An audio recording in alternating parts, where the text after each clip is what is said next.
I never imagined the day would come when my own children would look me in the eye and say, "Dad, it's time for you to move out. We've found a place for you." The words echoed in my mind like a death sentence. I'd spent my entire life building a home for them, sacrificing every comfort so they could have more, and now at 74, I was being escorted out of my own life and into a place that smelled of bleach and loneliness. The day they dropped me off at the Willow Creek retirement facility, I watched from the window as their car disappeared down the drive, not a single one of them looking back. That was the moment I realized. Family can turn into strangers faster than you ever thought possible. If you've ever felt abandoned by the people you loved most, or if you know the pain of being forgotten by your own family, please subscribe, like, and share your story in the comments. Your support means more than you know, and you might help someone else who's living through the same heartbreak. The first night in that place was a nightmare. My roommate Harold snored so loudly the walls seemed to vibrate. The nurse, a woman with a permanent frown, handed me a cup of pills and told me to get used to the routine. I lay awake, staring at the ceiling, listening to the distant cries of other residents. Some calling for help, others just calling for someone to remember their name.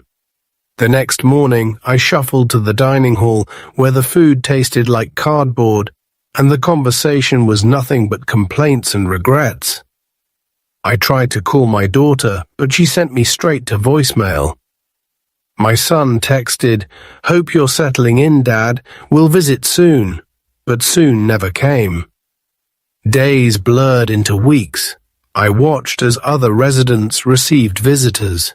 Grandchildren with balloons, daughters with flowers, sons with stories from the outside world. My own children came only once.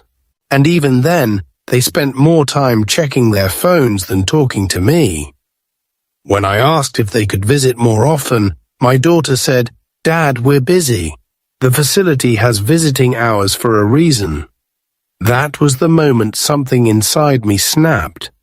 I realized I was no longer a father in their eyes. I was just another obligation, a box to be checked off their to-do list.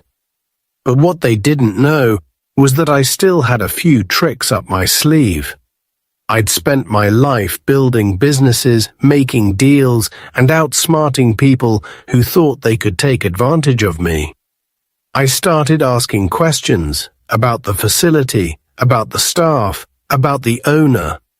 I learned that Willow Creek was struggling financially, that the owner was desperate to sell, and that most of the staff were unhappy with their jobs. I made a few calls, pulled some strings, and within a month I became the new owner of Willow Creek Retirement Facility. The ink was barely dry on the contract when I called a staff meeting and announced, "There's a new sheriff in town." The first thing I did was change the visiting hours. I posted a sign at the front desk. Visiting hours are now by appointment only. All visitors must be approved by the owner. My children called in a panic. "Dad, what's going on? We tried to visit, but they said we need your permission."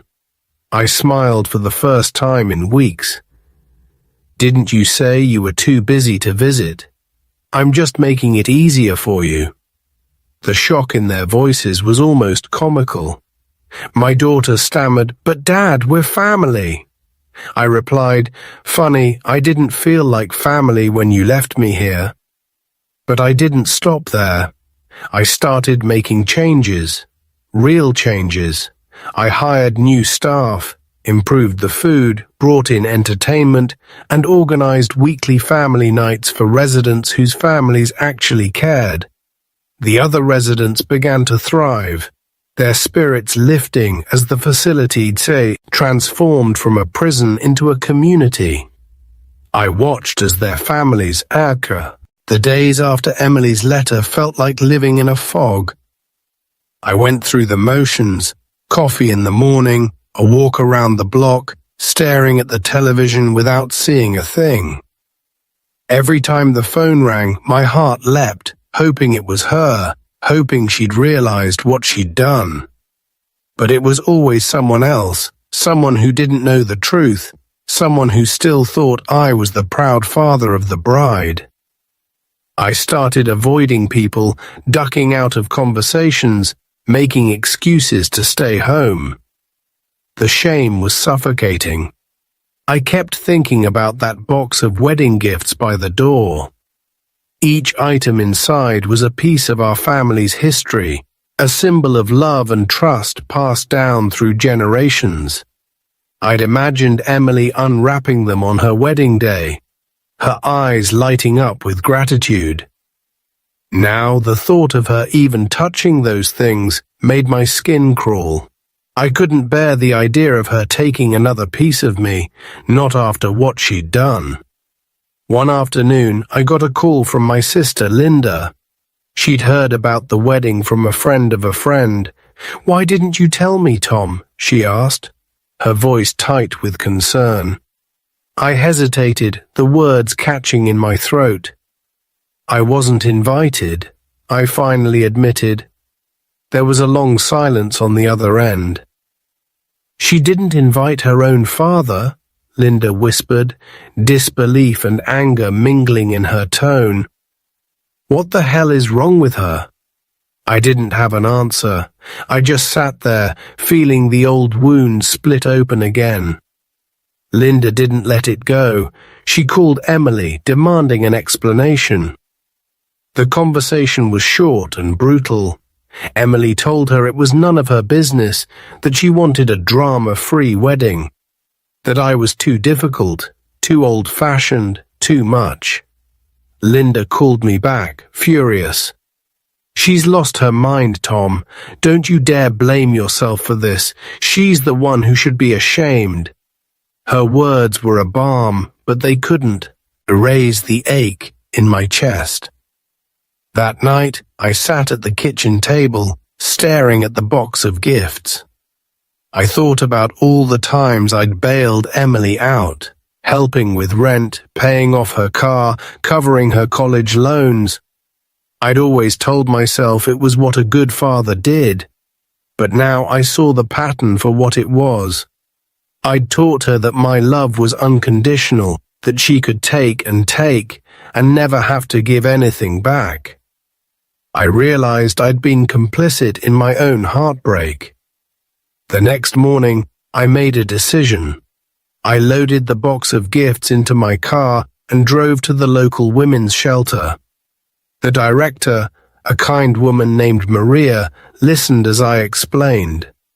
"These were meant for my daughter's wedding," I said, my voice trembling. "But I think someone else needs them more." She smiled, her eyes shining with understanding. "Thank you, Tom. You have no idea how much this will mean to the women here." As I handed over the box, I felt a weight lift from my shoulders. For the first time since Emily's call, I felt like I was taking control of my own story. Word spread quickly.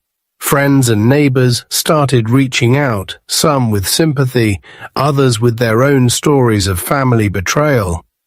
I was shocked by how many people had been through something similar. Parents cut off by their children, siblings estranged over petty arguments, families torn apart by pride and misunderstanding. The more I listened, the more I realized I wasn't alone. My pain was part of a much larger tapestry, woven from the threads of love and loss that connect us all. But Emily wasn't finished. A week after I donated the gifts, I got a message from her. "Dad, did you send the quilt? Mark's mum said she never got it." I stared at the screen, disbelief turning to anger. No apology, no acknowledgement of what she'd done, just another demand, another expectation that I would keep giving, no matter how she treated me. I took a deep breath and replied, "No, Emily. I gave it to someone who needed it." Her response was instant. "How could you?" That was supposed to be mine. I didn't answer.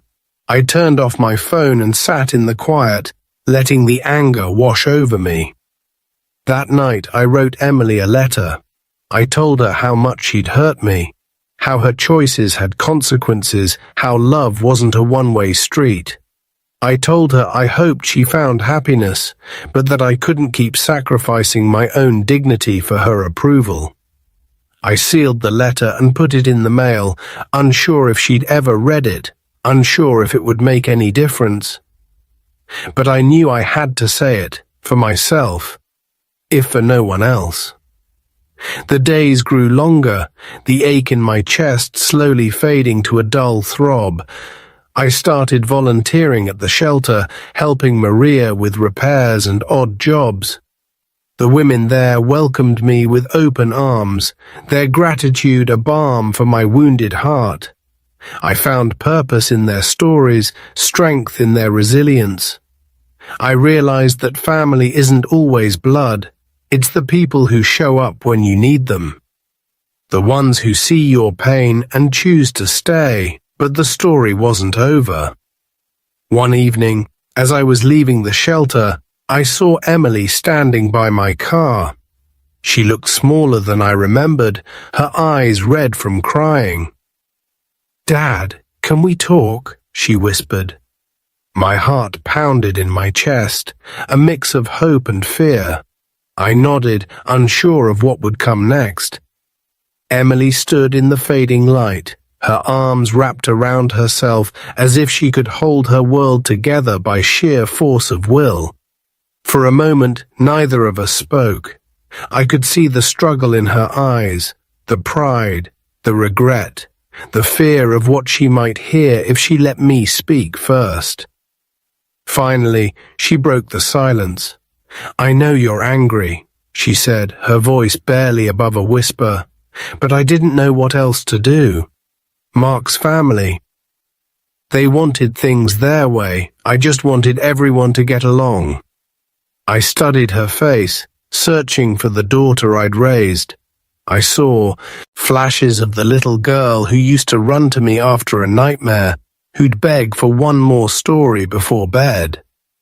But I also saw the woman who'd shut me out, who'd chosen convenience over connection, who'd let others decide who belonged in her life. "You could have told me," I said quietly. "You could have trusted me enough to let me in, even if it was messy." She looked away, tears slipping down her cheeks. "I was scared, Dad. I thought you'd be disappointed. I thought you would make a scene or say something to Mark's parents. I didn't want to deal with it." The words stung, but they also rang true. I'd always been outspoken, always worn my heart on my sleeve. Maybe I'd made it too easy for her to believe that my love came with conditions. I took a deep breath, steadying myself. "Emily, I would have been proud of you no matter what. I just wanted to be there. I wanted to see you happy. But you didn't even give me the chance." She wiped her eyes, her shoulders shaking. "I know, I messed up. I thought I was protecting myself, but I ended up hurting you. I'm sorry, Dad, I really am." For a long moment, I let the apology hang in the air. I wanted to forgive her, to wrap her in my arms and pretend none of this had happened. But forgiveness isn't forgetting, and love isn't blind. "I appreciate you saying that," I said finally. "But things can't go back to the way they were. Trust takes time to rebuild. You have to want me in your life, not just expect me to show up when it's convenient." She nodded, her face crumpling. "I do want you, Dad. I don't know how to fix this." I thought about all the years I'd spent trying to fix things for her, patching up scraped knees, smoothing over arguments, paying bills she couldn't handle. Maybe it was time to let her figure it out on her own. "You start by being honest," I said. "You start by showing up, even when it's hard." We stood there in the parking lot, the silence between us heavy but not hopeless. She reached out, hesitated, then took my hand. "Will you come over for dinner? Just you and me. No Mark, no drama. I want to talk. Really talk." I hesitated, the old ache in my chest flaring up. But I saw the sincerity in her eyes, the vulnerability she'd hidden for so long. "All right," I said, "but this time, I want to know when dinner is." She laughed, a real laugh, not the brittle sound from the phone. For the first time in months, I felt a flicker of hope. Maybe this was the beginning of something new, something honest. Maybe we could build a relationship on truth, not obligation. That night, I sat at home, replaying the conversation in my mind. I thought about the letter I'd sent, the gifts I'd given away, the boundaries I'd finally set. I realized that loving someone doesn't mean letting them walk all over you. It means standing up for yourself, even when it hurts. It means demanding respect, not just affection. The next day, I went to Emily's apartment. She'd cooked my favorite meal, meatloaf and mashed potatoes, just like her mother used to make. We sat at the table, talking about everything and nothing. She told me about her fears, her regrets, her hopes for the future. I listened, really listened, for the first time in a long time. I told her about the shelter, about the women I'd met, about the strength I'd found in helping others. We laughed, we cried, we remembered what it felt like to be a family. But I didn't let my guard down completely. I knew trust would take time. I knew there would be setbacks, moments when the old wounds reopened. But I also knew I was stronger now, more sure of who I was and what I deserved. I wasn't just Emily's father, I was my own person, with my own needs, my own boundaries, my own story. As I left her apartment that night, she hugged me tight. "Thank you, Dad, for giving me another chance." I hugged her back, feeling the weight of the past begin to lift. "Just don't waste it," I said softly. Second chances are hard to come by. Driving home, I felt a sense of peace I hadn't known in months. The pain was still there, but it was tempered by hope. I realized that sometimes the hardest thing you can do is let go of the story you thought you were living and start writing a new one. The weeks that followed were a strange mix of old wounds and new beginnings. Emily and I started meeting for dinner every Sunday, just the two of us. At first, the conversations were awkward, full of careful silences and words left unsaid. But slowly, the walls began to come down. She told me about her struggles with Mark's family, how their expectations had suffocated her, how she'd felt trapped between loyalty to them and love for me. I listened, sometimes with anger, sometimes with understanding, always with the ache of a father who'd nearly lost his child for good. One evening, as we sat on her small balcony watching the city lights flicker, Emily turned to me, her eyes shining with tears. "Dad, I know I can't undo what I did. I know I hurt you, but I want you to know I'm proud to be your daughter. I just wish I'd realized it sooner." The words hit me harder than I expected. For so long, I'd carried the weight of rejection, convinced I'd failed as a father. Now, hearing her say those words, I felt something inside me finally begin to heal. But healing isn't a straight line.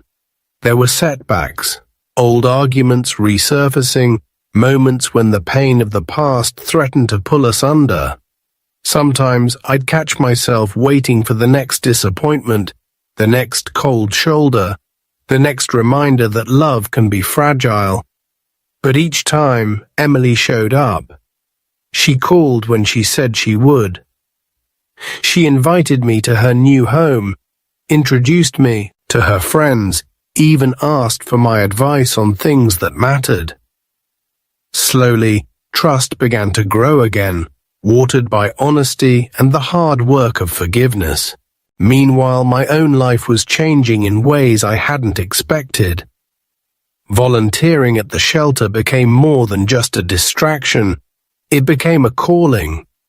I found purpose in helping others rebuild their lives, in listening to stories of loss and resilience that mirrored my own.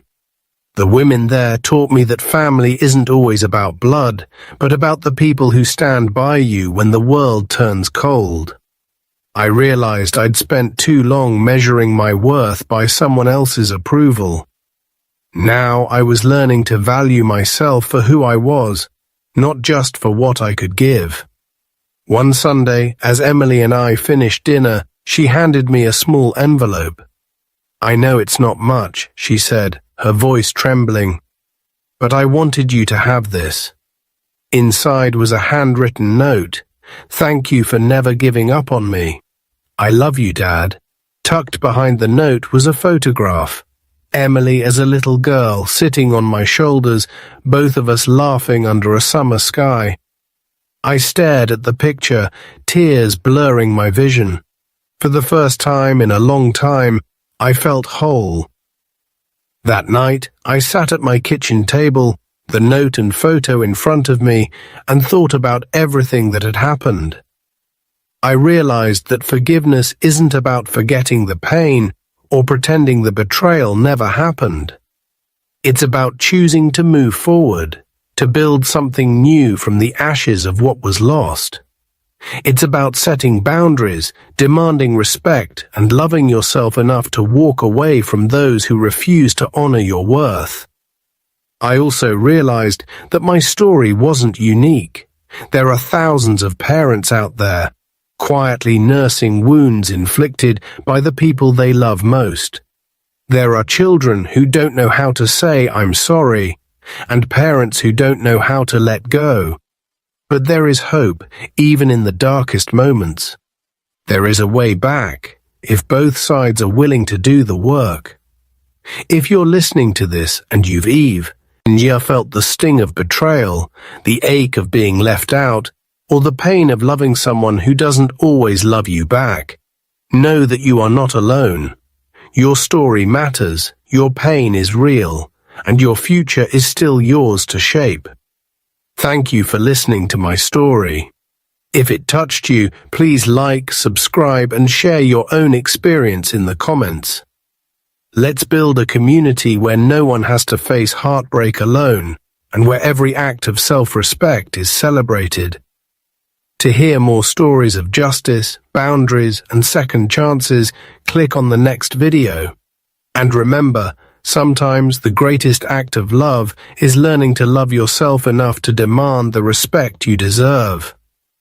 Sometimes, late at night, I find myself replaying those first moments after Emily's call. The shock, the emptiness, the way the world seemed to tilt on its axis. I remember the silence in my kitchen, the ache in my chest, the disbelief that my own daughter could leave me out of the most important day of her life. For a long time, I thought that pain would define me forever. But as the months passed, I learned something I wish I'd known sooner. Being left out by someone you love doesn't mean you're unlovable. It doesn't erase the years of bedtime stories, scraped knees, or laughter echoing through the house. It doesn't make you less of a parent or less of a person. Sometimes it just means the people we love are fighting battles we can't see, or making choices we'll never understand. I also learned that forgiveness is a gift you give yourself. It doesn't mean forgetting or pretending the hurt never happened.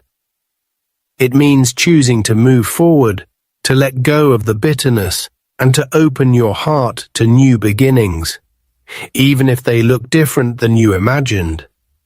It means setting boundaries, demanding respect, and refusing to let someone else's choices steal your peace.